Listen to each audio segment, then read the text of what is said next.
예레미야 46장 13절에서 28절입니다. 오늘 본문 말씀을 교독하도록 하겠습니다. 바벨론의 느부갓네살 왕이 와서 애굽 땅을 칠 일에 대하여 선지자 예레미야에게 이르신 여호와의 말씀이라. 너희는 애굽에 선포하며 믹돌과 놉과 다바네스에 선포하여 말하기를 너희는 굳건히 서서 준비하라. 내 사방이 칼에 삼키웠느니라. 너희 장사들이 쓰러지면 어찌하느냐. 그들이 서지 못함은 여호와께서 그들을 몰아내신 까닭이니라. 그가 많은 사람을 넘어지게 하심에 사람이 사람 위에 엎드러지며 이르되 일어나라. 우리가 포악한 칼을 피하여 우리 민족에게로 우리 고향으로 돌아가자 하도다. 그들이 그곳에서 부르짖기를 애굽의 바로 왕이 망하였도다. 그가 기회를 놓쳤도다. 만군의 여호와라 일컫는 왕이 이르시되 나의 삶으로 맹세하노니 그가 과연 산들 중에 다볼같이 해변의 갈멜같이 오리라. 애굽에 사는 딸이여, 너는 너를 위하여 포로의 짐을 꾸리라. 노비 황무하여 불에 타서 주민이 없을 것임이라. 애굽은 심히 아름다운 암송아지일지라도 북으로부터 쇠파리 떼가 줄곧 오리라. 또 그 중에 고용군은 살찐 수송아지 같아서 돌이켜 함께 도망하고 서지 못하였나니 재난의 날이 이르렀고 벌받는 때가 왔음이라. 애굽의 소리가 뱀의 소리 같으리니 이는 그들의 군대가 벌목하는 자같이 도끼를 가지고 올 것임이라. 여호와의 말씀이니라. 그들이 황충보다 많아서 셀 수 없으므로 조사할 수 없는 그의 수풀을 찍을 것이라. 딸 애굽이 수치를 당하여 북쪽 백성의 손에 부침을 당하리로다. 만군의 여호와 이스라엘의 하나님께서 말씀하시니라. 보라, 내가 노예 아몬과 바로와 애굽과 애굽 신들과 왕들 곧 바로와 및 그를 의지하는 자들을 벌할 것이라.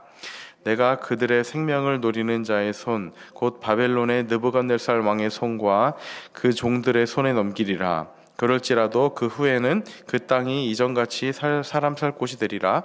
여호와의 말씀이니라. 내 종 야곱아, 두려워하지 말라. 이스라엘아, 놀라지 말라. 보라, 내가 너를 먼 곳에서 구원하여 내 자손을 포로된 땅에서 구원하리니 야곱이 돌아와서 평안하며 걱정 없이 살게 될 것이라. 그를 두렵게 할 자 없으리라. 여호와의 말씀이니라. 내 종 야곱아, 내가 너와 함께 있나니 두려워하지 말라. 내가 너를 흩었던 그 나라들은 다 멸할지라도 너는 사라지지 아니하리라. 내가 너를 법도대로 징계할 것이요 결코 무죄한 자로 여기지 아니하리라 하시니라. 아멘. 오늘 본문의 13절부터 26절까지는요 바벨론이 애굽 본토를 침공할 것에 대한 하나님의 말씀이 기록되어 있습니다. 그리고 이어서 26절, 27절과 28절은 이스라엘의 회복에 대한 말씀이 기록되어 있습니다. 일단 앞부분에 바벨론이 애굽 본토를 침공할 것에 대한 이 내용에 대해서는 하나님께서 예레미야에게 바벨론 왕 느부갓네살이 애굽을 치러 올 것을 말씀해 주십니다. 전투에서 승리한 바벨론의 왕 느부갓네살은 여세를 몰아서 이제 애굽 본토를 공격할 것입니다. 이 공격은 세 차례에 걸쳐서 진행이 되었습니다. 하나님께서는 믹돌, 놉, 다바네스 등지의 애굽 사람에게 느부갓네살이 공격해 올 것을 선포하시고 사방에서 전쟁이 일어나 그들을 삼킬 것이니 속히 방어 태세를 갖추라고 말씀을 하십니다. 14절 중간에 보면 애굽을 향해서 굳건히 준비하라 라고 말씀하십니다. 그렇지만 애굽 사람들이 아무리 견고한 방어 태세를 갖춘다고 해도 바벨론 군대 앞에서 무기력할 수밖에 없습니다. 15절입니다.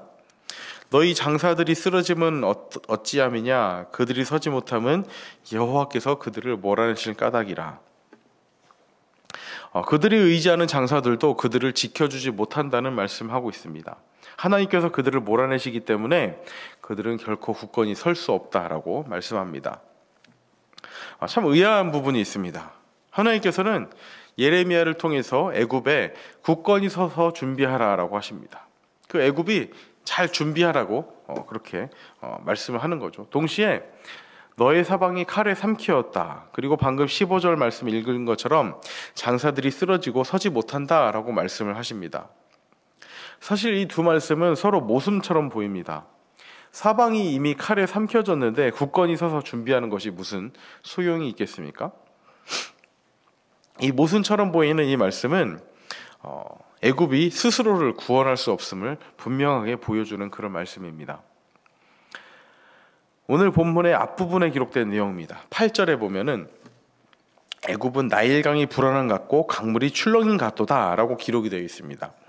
이 말씀이 무슨 의미냐면 나일강이 넘쳐나서 범람해서 땅을 뒤덮는 것처럼 애굽이 그렇게 그 주변을 그리고 점점 확장해서 그 주변을 정복했다는 의미입니다. 그렇지만 이렇게 정복해 나가고 있지만 무너지는 것 또한 한순간이라고 말씀을 하고 있는 겁니다. 세상은 어떻습니까? 이렇게 정말 잘 나가다 무너질 때 어떻게 이야기합니까? 준비가 부족했다거나 또 운이 없었다라고 이야기를 합니다. 그러나 성경은 분명하게 선포합니다. 장사가 쓰러지고 서지 못하는 것은 하나님께서 그들을 몰아내셨기 때문입니다. 전 세계를 좌지우지하는 것 같은 그런 강대국들도 하나님의 손 앞에서는 아무것도 아니라는 말씀을 하고 있습니다. 이 세상을 주도하는 것은 잘 나가는 기업들도 아닙니다. 강대국도 아닙니다. 또 유명한 정치인들에 의해서도 아닙니다. 하나님을 배제하고 말하는 세상의 음성을 우리는 잘 걸러내야 합니다. 그런 소리들에 속거나 끌려다닐 필요가 없습니다. 누가 온 세상을 다스리는지 기억하시기 바랍니다. 온 세상의 주인이시고 우리의 주인이신 하나님만이 유일한 만물의 통치자이십니다. 16절입니다. 그가 많은 사람을 넘어지게 하심에 사람이 사람 위에 엎드러지며 이르되 일어나라 우리가 포악한 칼을 피하여 우리 민족에게로 우리 고향으로 돌아가자 하도다. 하나님께서 애굽의 용사들을 넘어뜨리실 때 그들은 우리가 포악한 칼을 피해서 고향으로 돌아가자라고 말합니다. 그렇지만 하나님이 내리시는 심판을 누가 피할 수 있겠습니까? 어디로 피한들 안전하겠습니까? 이것이 하나님 없이 살아가는 인생의 현실입니다. 돌아갈 고향이 없습니다. 17절입니다. 그들이 그곳에서 부르짖기를 애굽의 바로 왕이 망하였도다. 그가 기회를 놓쳤도다. 애굽의 왕조차도 세계를 통치하고 신이라고 불렸던 그 왕조차도 기회를 놓치고 말았다는 조롱을 당하는 처지가 됩니다. 세계를 제패하는 그런 놀라운 왕처럼 보였던 그도 애굽의 왕 바로도 조롱의 대상이 되고 마는 것입니다. 하나님을 섬기지 않는 인생이 이와 같은 것입니다. 아무리 잘 나가는 것처럼 보여도 아무리 자신의 그 권력으로 모든 것을 좌지우지하는 것처럼 보여도 그 인생은 부질없는 인생인 것입니다. 이어서 하나님께서 선포하십니다. 만군의 여호와 만왕의 왕이신 하나님께서 애굽을 향해 말씀하십니다. 아름다운 암송아지 같던 애굽이 북에서 오는 쇠파리 떼에게 당할 것입니다. 그들이 돈을 주고 고용한 살찐 숫송아지 같은 용병들은 모두 달아나게 될 것입니다. 재난의 날, 벌받는 날이 계속될 것입니다. 18절부터 21절까지의 내용이 이러한 내용입니다. 이들은 누구에게 벌을 받는지를 알아야 합니다. 이 모든 것들은 살아계신 하나님을 멸시하고 스스로 왕노릇한 그러한 결과입니다. 애굽의 큰 우상 중에 하나가 당시에 뱀이었다고 합니다. 도끼를 든 벌목꾼 바벨론의 군대 앞에 뱀은 소리를 내며 도망칩니다. 그들이 의지하던 우상들이 벌을 받고 바로와 그를 의지하던 이들이 이렇게 벌을 받습니다. 애굽은 이렇게 수치를 당하고 바벨론의 손에 의해서 넘어가게 됩니다. 그리고 이어서 애굽의 이런 심판에 대한 내용에 이어서 27절과 28절은 이스라엘의 회복에 관한 말씀이 기록되어 있습니다. 27절입니다. 내 종 야곱아 두려워하지 말라. 이스라엘아 놀라지 말라. 보라 내가 너를 먼 곳에서 구원하며 내 자손을 포로된 땅에서 구원하리니 야곱이 돌아와서 평안하며 걱정 없이 살게 될 것이라. 그를 두렵게 할 자가 없으리라. 이렇게 세상의 현실을 고발하고 있는 심판하시는 말씀 끝에 애굽의 심판에 대한 말씀 끝에 하나님의 백성에게 주시는 위로의 말씀이 기록이 되어 있습니다. 이것은 우연히 기록된 말씀이 아닙니다. 주님의 날, 말씀대로 이루어진 그 날은 세상에 대해서는 심판의 날입니다. 그렇지만 하나님의 백성에게 이 날은 구원의 날이 될 것입니다. 물론 지금 유다 백성들도 징계의 자리에 있기는 하지만 이렇게 하나님의 백성도 죄에 대해서는 징계를 받는 것이 현실이지만 결코 멸망하지 않을 것입니다. 이 징계는 우리가 하나님의 백성으로 올바른 길로 나아갈 수 있도록 돕는 그러한 교훈, 책망, 바르게 하는 기림을 잊지 않고 살아가시기 바랍니다. 이렇게 주님의 날, 말씀대로 이루어진 날이 기필코 온다는 것을 잊지 않고 살아가시기 바랍니다. 심판이 두려운 것처럼 보이지만 그 심판은 우리에게는 구원의 날임을 명심하며 살아가시기 바랍니다. 우리가 잊지 말아야 할 것은 하나님께서 우리를 다스린다는 사실입니다. 믿는 자들만 다스리는 것이 아니라 믿지 않는 온 세상의 만물의 주관자가 바로 하나님이심을 잊지 않고 살아가시기 바랍니다. 그리고 심판처럼 보이는 그날은 우리에게는 구원의 날임을 명심하시기 바랍니다. 하나님의 다스리심을 신뢰하고 그분의 공의를 따라가는 귀한 우리 성도님들이 되시기를 진심으로 축복합니다. 우리 시간 다 함께 한번 기도하는 시간 가지도록 하겠습니다. 주님, 이 세상을 살아갈 때 힘이 있는 자들에 의해서, 권력을 가진 자들에 의해서 움직이는 것 같지만 이 모든 것들 가운데 하나님께서 통치하고 계심을 잊지 않고 살아가게 하여 주시옵소서. 나를 괴롭히고 나를 힘들게 하는 그런 사람들, 악인의 손에 의해서 내 삶이 좌지우지되는 것 같은 그런 인생 가운데서도 하나님께서 그들에게 심판을 베풀 것이고 그 심판의 날이 나에게는 구원의 날이 될 것임을 잊지 않고 살아가게 하여 주시옵소서. 그렇게 하나님을 붙들며 기도하며 나아가겠습니다. 기도합니다. 하나님 아버지, 이 시간 인도하여 주시옵소서. 참으로 두려움이 많아 보이는 그런 인생입니다. 하나님 아버지, 정말 이 세상 가운데 아버지, 이 세상을 주저가는 것이 아버지, 권력을 가진 자들의, 힘이 있는 자들의 돌아가는 것 같이 보입니다.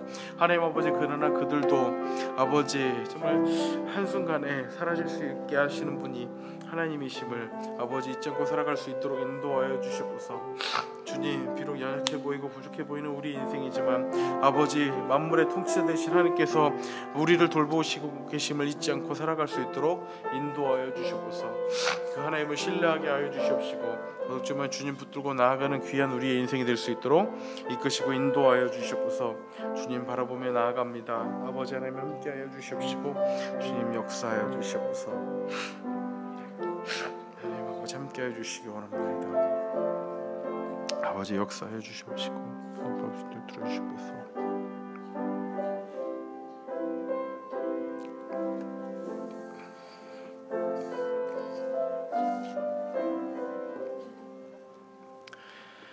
하나님 아버지, 이 세상이 힘 있는 자들에 의해서, 권력을 가진 자들에 의해서, 가진 것이 많은 자들에 의해서 움직이는 것 같아 보이는 그런 세상입니다. 하나님, 그러나 오늘 말씀을 통해서 깨닫는 것은 그렇게 모든 것을 가진 자들에 의해서 좌지우지되는 세상 같아 보이지만 결국에는 하나님께서 이 땅을 통치하고 계심을 오늘 말씀을 통해서 확인합니다. 하나님, 나를 힘들게 하고 어렵게 하는 그런 사람들이 있을지라도 결국에는 하나님께서 나를 구원해 주시고 나를 회복시켜 주시고 살려 주신다는 그 사실을 잊지 않고 살아갈 수 있도록 인도하여 주시옵소서. 이 세상에 권력 있는 자들에 의해서 이 땅이 움직이는 것이 아니라 결국에는 그들 또한 하나님의 손에 있음을 잊지 않고 살아갈 수 있도록 인도하여 주시옵소서.